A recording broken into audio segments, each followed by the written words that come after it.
student, today we will read about the silk. पिछली video में आपको silk, life cycle of silk moth and sericulture के बारे में अच्छी तरह से समझा दिया गया है। इस वीडियो को देखने से पहले उस वीडियो को जरूर देखें जिससे कि आपको सिल्क के बारे में सभी कंसेप्ट क्लियर हो जाए। तो चलो शुरू करते हैं। Silk is one of the valuable fibres. Silk कीमती फाइबर में से एक है। It is considered to be elegant due to its natural lustre, softness and smoothness. अपनी नेचुरल चमक, कोमलता और स्मूथनेस के कारण सिल्क को बहुत सुंदर और मनोहर माना जाता है। It is a natural fibre obtained from the cocoon woven around by the caterpillar of the Bombyx mori, commonly known as the silk moth। ये एक नेचुरल फाइबर है जिसको बॉम्बिक्स मोरी, जिसे कॉमनली सिल्क मोथ भी कहते हैं, इसके कैटरपिलर के द्वारा बुने हुए कोकून से ऑब्टेन किया जाता है। The rearing and management of this silk moth for obtaining silk is called sericulture. Silk moth को पालना पोषना और उनका मैनेजमेंट यानी प्रबंधन करना या रख रखाव करना और उनसे सिल्क ऑब्टेन करने को ही सेरीकल्चर कहते हैं। यदि सिंपल वर्ड में समझें तो रियरिंग ऑफ सिल्क मोथ और silk worms to obtain silk is called sericulture. Sericulture is also called as silk farming. Sericulture को सिल्क फार्मिंग भी कहते हैं। Now, life cycle of a silk moth. A female silk moth lays about 400 to 500 eggs at a time. एक female silk moth एक बार में 400 से 500 eggs देती है। In about 2 weeks, the eggs hatch and tiny larvae come out.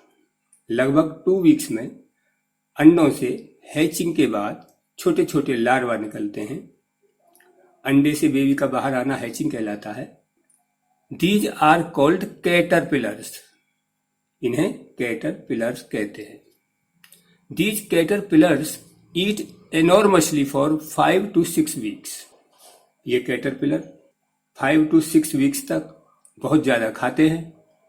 They grow 10,000 times heavier than when hatched। और बहुत ज्यादा खाकर वे अपने जन्म के समय के वेट से 10,000 गुना भारी तक हो जाते। During this period they change their skin 4 times।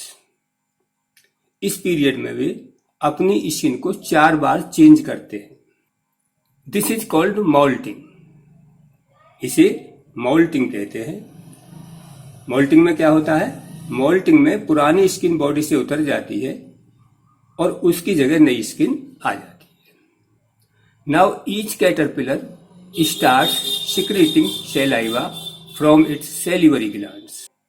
अब हर एक कैटरपिलर अपनी सैलिवरी ग्लैंड से सैलाइवा यानी कि लार सिक्रीट करना शुरू कर देता है। It starts rotating its head in the shape of 8।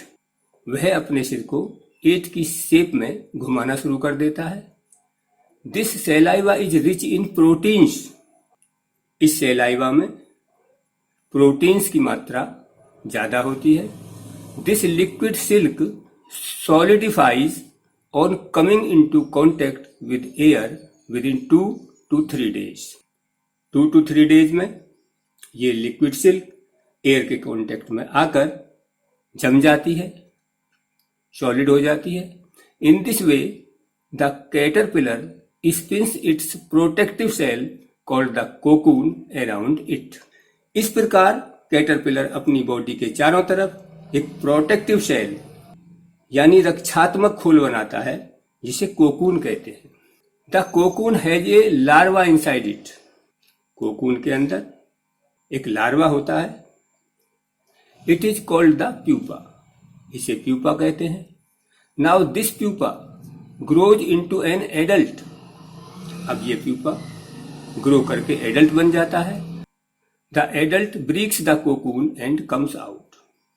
Adult cocoon को तोड़ता है और बाहर आ जाता है। Now sericulture. Cultivation and management of silk moth for silk production is called sericulture. Silk production के लिए सिल्क मोथ की फार्मिंग और मैनेजमेंट यानी प्रबंधन को सेरिकल्चर कहते हैं। मतलब सिल्क मोथ को पालकर उससे सिल्क ऑब्टेन करने को सेरिकल्चर कहते हैं। From cocoon to silk. Number 1, first of all female silk moth is made to lay eggs in a protected environment such as an aluminium box which is free from impurities। सबसे पहले female silk moth को eggs लेकर आने के लिए एक सुरक्षित वातावरण जैसे एल्यूमिनियम का बॉक्स उसमें रखा जाता है जिसमें कोई इम्प्योरिटी ना हो, यानी कि जिसमें जर्म्स डस्ट वगैरह ना हो। The female silk moth dies immediately after laying the eggs. Female silk moth अंडा देने के तुरंत बाद मर जाती है, या ये कह सकते हैं कि 3-4 दिन में मर जाती है। वैसे भी सिल्क मोथ की लाइफ 5 से 10 दिन की ही होती है। The eggs are kept at a temperature suitable for hatching for about 10 days. Eggs को हैचिंग कराने के लिए लगभग 10 दिन तक सुटेबल टेम्परेचर पर रखा जाता है, और एग्स हैच होने के लिए सुटेबल टेम्परेचर लगभग 80 डिग्री होता है। The eggs hatch into larvae और कैटरपिलर्स। लार्वा का प्लूरल होता है। अंडों से लार्वा या कैटरपिलर निकलते हैं। These caterpillars are kept under a cage and are fed on mulberry leaves. इन कैटरपिलर्स को बारीक तार की जाली के नीचे रखा जाता है और सहतूत की पत्तियां खिलाई जाती हैं, मलबरी की पत्तियां खिलाई जाती हैं। A larva can eat 5000 times to its initial weight. एक लार्वा अपने शुरू के वजन का 50,000 गुना खा सकता है। They eat continuously for 6 weeks. वे 6 वीक्स तक लगातार खाते हैं। They grow up to maximum 3 inches in size। और वे 3 इंच की साइज तक बड़े हो जाते हैं। Number 2, then these are placed on a bamboo tray provided with twigs and shrubs। फिर इन्हें बांस की ट्रे पर रखा जाता है और उन्हें टहनियां और झाड़ियां प्रोवाइड कराई जाती हैं। Caterpillars make it their place for spinning cocoon around them. Caterpillar इसे अपने चारों ओर कोकून की स्पिनिंग के लिए जगह बनाते हैं। Here they spin the cocoon within a period of 3 to 8 days। यहाँ वे 3 to 8 days के पीरियड के भीतर कोकून स्पिन करते हैं, कोकून बनाते हैं। Next, in the next step cocoons are kept under the sun or treated with hot steam, boiling water or heated in microwaves to kill the pupa inside the cocoon। अगले step में cocoon को या तो धूप में रखा जाता है, या उन्हें गर्म भाप लगाई जाती है, या बॉइलिंग वाटर में डाला जाता है, या माइक्रोवेव में गर्म कर दिया जाता है जिससे कि कोकून के अंदर वाला प्यूपा मर जाए।